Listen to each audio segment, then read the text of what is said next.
Hello guys, welcome to the Nameless Show. We've reached the end of today. It's been a good walk, but today it's going to be a light one. Like I said, Mr. Fantastic, Mr. Sweet Weekend himself is not here to be asking questions and for me to be narrating. But we've decided to take a light route today, just to sort of a mini educational tour as to how when I got my job in Dubai, what happened, what's needed to set you up, and obviously the mental strength makes a lot of takes a lot of the portion of your preparedness to get into another country. But what happened is, when I got the job, and I'm just going to be straight to the point. When I got the job, I needed to submit documents as with any job, but that specific one was very different because it's outside of the country. And believe you me, it was the first time I'd ever be outside of the country, so you can imagine the anxiety. So you needed to obviously submit your educational qualifications, you needed to submit your passport stuff, you needed to apply for a visa, and all these things. You needed to go to the international relations office or department in Pretoria. And I was lucky because most of this stuff were done in Pretoria. I was lucky because my brother Bruce was in Pretoria, and may his soul continue to rest in peace. We miss you, boy, but I hope you're resting well. But one other thing that just happened, it was easy for me because Bruce was there, he knew Pretoria. He was able to help me hop from place to place, and I was done within a day. I was done with submitting all my stuff and verifying my educational qualifications, going to the international relations just for them to see that to sign something that I'm fit to actually leave the country. I haven't done anything wrong, and then I needed to, obviously, like I said, the visa application was very important because you need to apply for a visa before you get that side. And in some instances, they might ask you to do some medical exams, like all the HIVs and all the other what ailments that might just hinder your progress or your stay in Dubai, because they don't want people to have certain kind of illnesses when they get to Dubai. So, but to cut a long story short, my flight was a Friday, the 5th of August, 2016. It was a 10 o'clock flight in the morning from OR Tambo to Dubai International Airport. Got onto your flight, 8-hour flight. You can imagine. I couldn't even sleep in the flight. I watched movies. I watched series. I watched documentaries, just to keep me going until we got there. So there's a gap in terms of hours between South Africa and Dubai, the UAE. The UAE is 2 hours ahead of us in South Africa. So by the time I left at 10 a.m. here, in Dubai, it was already 12 midday. So I got there around, I think in South Africa it was around 5:30 in the afternoon, and then there it was about 7:30.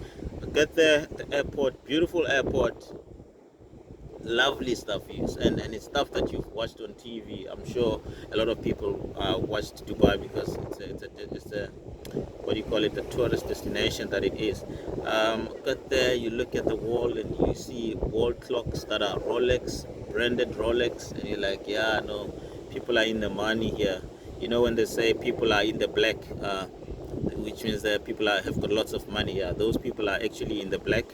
And anyway, I proceeded to the exit point. There was a guy that was waiting for me with a placard or with a board that says Kabelo Khatla. I had to go to him and show him my documents that it's me. I'm going to work for this company. And then he took me to the hotel, and then he gave me the rundown as we drove from the airport. And then I see the one of the Dubai's landmarks, the Burj Khalifa, that built the tallest building in the world. If it is, I think it's still the tallest building in the world. We went there. I could be wrong. You can put it in the comments. Maybe there's another building. I don't know. And then we went to Al Basha. Al Basha is the place where my hotel was, and the hotel's name was City Max. It was closer to one of the big malls in Dubai called the Mall of the Emirates. Um, Great stuff, man. And I got there. One thing that shocked me, um, that place was very hot at that time. It was humid. Um, I sat in. I went into the hotel and I decided, you know what? I'm just gonna go out to the mall and grab a bite because they close very late. They closed very late, and I went to the mall. I remember going to a shop called Carrefour. I got a juice and some snacks to eat because of we had eaten in the plane. But I just wanted to also just stretch my legs, man, and that was quite a good experience because I can tell you now. I still remember like it was yesterday. Um, and City Max at that time, I didn't have a. I had a cell phone, but I didn't have a SIM card for that country, so I couldn't communicate with anyone. Luckily, I could. When I got to the hotel, there was Wi-Fi. I could now communicate via Facebook. I could communicate with WhatsApp, speak to my friends. But obviously, my old lady, my mom didn't have WhatsApp, so I'd communicate to her via my brothers because she didn't have WhatsApp at that time. But that's the thing. But the main thing that I wanted as a takeout today, just if you ever get an opportunity to go work outside the country, at least you know the stuff that's needed. They obviously will tell you, but obviously mentally you'll be ready to go to Pretoria and all do all the stuff, qualifications. If there's any medical examination, apply for visas in whatever embassy that of that country that you'll be going to.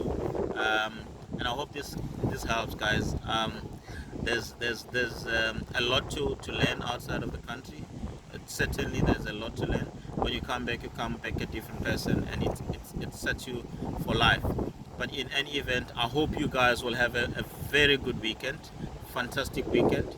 Have a great one, and we'll see you in the next episode.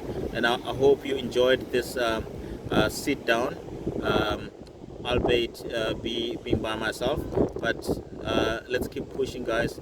Follow your dreams, help other people, help yourself, take care of yourself, love one another, and keep at it, and keep your mental health as a priority, because that's where everything starts and that's where everything ends. Once it shuts, it's over.